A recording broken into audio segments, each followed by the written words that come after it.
Q&A night with Inside Unmanned Systems. I'm here at the AUVSI conference in Houston. I am talking with Joseph Botros of Calian, and thank you so much for stopping by. I know the shows are busy, so appreciate you taking the time to chat. Yep, thank you, Renee. Yeah, so can you tell me a little bit about kind of what you're highlighting, what you're talking about at the show this year? Yeah, this year it's actually quite an exciting year for us. We've got a whole host of new technologies and new products that we are bringing to market. We got, maybe I'm going to showcase three antennas today, three types of antennas that are sort of good for the drone and various sizes, good for aviation. So, if you like, I can show them right please. now. Yeah, let's see them. So, first off, we've got the helical products. This is our flagship full-band GNSS helical antenna. It's the HC990XF.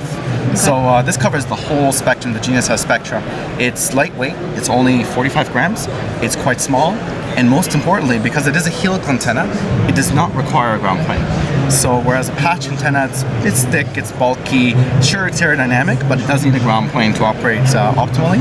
This one operates optimally without a ground plane. So it's actually quite special, and we've had a lot of customers give us really good reviews about it, so it's quite a good performer. So we've already launched this, but we're sort of introducing it again as like bringing it back, giving it more fire, I guess. Highlighting it more? Excellent. Yeah, highlighting it. That's what I wanted to say. And actually, to give a sneak peek of what's inside, this is a clear casing version of it. You can sort of get a sense of the element that's inside. It's actually a patent-pending design that we have. All right, so that's the first product. The second product is what we call the mini AirInc antenna. So this is the ARM928XF. Okay. It comes in a variety of different options, 28 dB LNA gain, 33 dB LNA gain, and it's based off the traditional and tried and true tested Accutenna patch technology from Talisman. So what's special about this? It's designed specifically as a rugged and robust antenna for aviation and space applications. So we've seen it deployed on airplanes, large fixed-wing drones, and we've recently got confirmed reports that it's been launched and it is now operational in space by one of our customers. Cool. So that makes it technology, NASA technology readiness level 9. So that's a new and exciting product, yeah. Very cool. And finally, of course, but not least, we've got the AJ977XF. But this one is very special. It's XF Plus. Okay. So we've released this a couple years ago as just the anti-jamming or fixed reception pattern antenna or low elevation angle nulling antenna. So what it is, it's got two helicals built in inside as an array. And it creates a radiation pattern such that it's actually quite strong to the sky, but it's quite weak at low elevation angle. So just at the horizon, there's a huge null, sort of from 15 degrees down to like maybe -5 degrees down from horizon. And what this does is if there is like a jamming signal present, or there's a bunch of jammers in the area, or intentional or unintentional interference, it will be less susceptible to being affected by those jammers compared to a normal antenna like the HC990XF. So that is another cool thing, and I think the XF Plus feature is something that we can highlight as well. So. Yeah, very good. Well, thank you for kind of going through all those with us. Can you talk a bit about kind of what problem this technology is solving and how it's changing what's possible for your customers? Yeah, that's a great question, and I'd be happy to. So in particular, this one, it has the XF Plus technology. So XF really means extended filtering, and the Plus is something that we added actually quite recently. So the XF, it involves three things. The first is it's got pre-filters, and the pre-filters are specific to the GNSS bands. So everything that's not GNSS is rejected. Okay. Other than the pre-filters, we've got additional layers of filtering. So it gets typically we say about 80 dBs of out-of-band rejection, and then the third level is with the XF Plus, you get cross-band isolation between the upper GNSS bands and the lower GNSS bands. So what that means is they're isolated bands. So if one band is being jammed, like say GPSL1 is being jammed, the GPSL2 band continues to remain usable and it will continue to provide usable signals. So that way the antenna isn't just completely kaput, there's still something going on and it can still work. So that's so obviously that's to if there is a jammer present, that would be to mitigate that the jammer and still be fairly at some level functional as well. So, very cool, very good. So I guess what would you say the biggest challenges are ahead in terms of autonomy and unmanned systems, and how are you preparing for that? Well, definitely the biggest challenge is what's a hot topic these days, so jamming and interference. Absolutely. So we are coming up, actually we are releasing in a couple weeks a new controlled reception pattern antenna, a SERPA. And that's we're expecting to be actually quite groundbreaking. It's quite a breakthrough in SERPA technology. It's going to be based off a 4-element array, and it's going to cover dual band. So it's going to be GPSL1, GPSL2, and also the Galileo and Beidou signals as well. It's because it's a 4-element. It will be able to create and steer up to 3 nulls per band.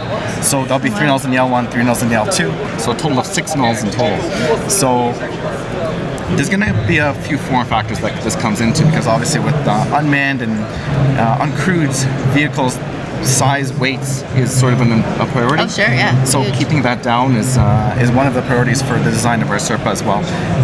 It's actually going to be one of the lightest, smallest, and lowest power SERPA on the market. Oh. So the size is about, say, 13.7 centimeters square by about 4 centimeters high. Its weight is about half a kilogram, so I would say maybe just over a pound. And the power consumption is actually going to be, so it's 140 milliamp current draw at 5 volts, which is about 0.7 watts. So when you compare it to the SERPAs that are already on the market, it's quite unique. Mm-hmm. So it's not really, maybe it's not a competitor to those SERPAs, but more of a complementary offering where the SERPA technology becomes available to a lot more customers. So we're not just targeting the military guys and the defense guys, but we're also targeting critical infrastructure. We're targeting maybe airports, ports authorities, maybe people who want to put it on a drone, uncrewed vehicles, aerial vehicles, robotics, maybe tiny ATVs or like tiny military vehicles where they don't really want to put a really expensive SERPA on there. Sure. They want to put something a little more maybe reduced version of that. But nonetheless, it's still quite capable. It's a great SERPA. It is lower powers, so there's going to be things to consider with that. But it's still it's going to be a great offering that we're going to come to market with in the next 2 weeks. Okay, well, very exciting. Thank you for sharing that with us. So what? Looking ahead the next year or two, where do you see kind of the biggest opportunities for growth right now? Oh, definitely. SERPA market is still quite young. Mm-hmm. It's sort of an unfortunate situation that we're in, where we have to look into this type of technology, of course. But there's going to be a lot more advances, I think, in that field. So, system integrators, they want to have a very quick and a well-known and proven technology. So they want to perhaps take the guesswork out of the design. So maybe in the future there's going to be more growth in the integration of the receiver, the INS, and the antenna technology on one package. So you can imagine that you can have a SERPA that's got all these features where if at some point the GNSS will disappear. Like, you can get closer to a jamming source, but once you get too close, there's just no turning back from that. The GNSS signals are quite weak, so there's going to be a point where you won't have GNSS. So at that point, well, what's next? Right. There has to be a backup, and of course that's why there's a lot of these companies working on other sensors as well to provide alternate PNT. So layered. Definitely going to be growth in that area, I believe. Very good. So for anyone you're talking to this week or watching this video, what's kind of the main takeaway that you'd want them to go away with about what your technology and what you guys are doing? I think the main takeaway would be there's going to be an option for all applications, and so if someone is doing something that's that requires GNSS, there's always going to be a solution. So whether it would be a helical or an ARINC antenna, a patch antenna, an anti-jam antenna, or even a SERPA, there's always going to be an option. So I think in terms of PNT, it's good not to consider it as a last step in the design.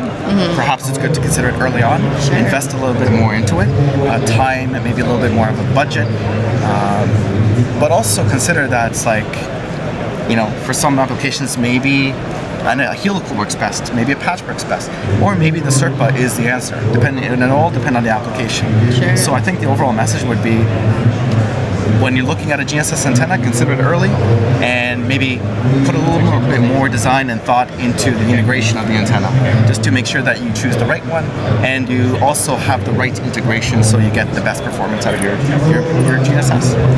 Well, I think that's it. Good stuff. Excellent. Well, thank you so much. This was great. Appreciate you taking the time to chat. For more from the show, please visit InsideUnmannedSystems.com.